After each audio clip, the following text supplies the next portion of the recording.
सराइबिल मंडल बीजेपीआ बिसायख'थिनि उनाव सेथि खेब मावफुं मेल सावरायलायनाय जादों। बीटीसीआव बीजेपी, यूपीपीएल आरो जीएसपीनि जुथाइ सरकारा सोलिगासिनो दङ। आसाम रायजो बीजेपीआ बिसायख'थि जोबखांनायनि उनाव जानो गोनां बाइ इलेक्शननि थाखाय दोलोआरि मावफुं मेल लाबाय थाबोदों। रायजोआरि सावरायखांनायनि उनाव जिल्ला आरो बेनि उनाव मण्डलफोरावबो मावफुं मेल सावरायलायनाय जादों। गसाइगाव बियाबनि एमएलए रुंसारि जालांनायाव लांदां जायगानि थाखाय गोदानै सासे एमएलए नांगौ जानानै फैदों। बेखौ लानानै गोबां गुबुन गुबुन दोलोफोरा गावबागाव दोलोनिफ्राय बिजाथि फसंनो साखाफारा जानानै दङ।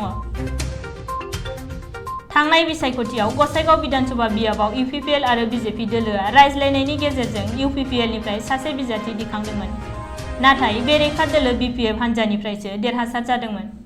बे देरहासार बिजाथि माजेन्द्र नार्जारिया रुंसारि जालांनायाव गोदानै सासे एमएलएनि बिसायख'थि जागोन।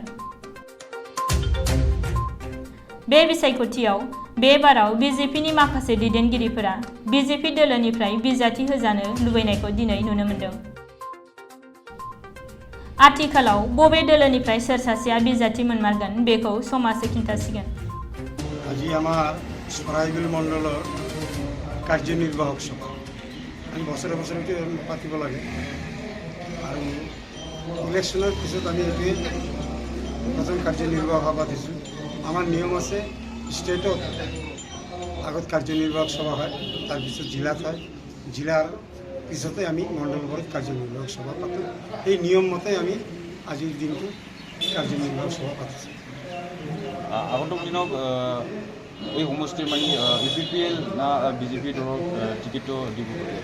আমি বিজেপি কর্মী আশা কৰিছোঁ যেহেতু আমার স্টেটত বিজেপি সরকার, বিটিসিতে আমি ইউপিপির লগত এলায়েন্স আছোঁ, এইবুলি যদি আমি এই সমষ্টিত 28 নম্বৰ গোসাইগাঁও সমষ্টিত বিজেপির প্রার্থী দিওঁ তেতিয়াহ'লে আমার নিশ্চিন্ত আমি জিকিব পাৰিম।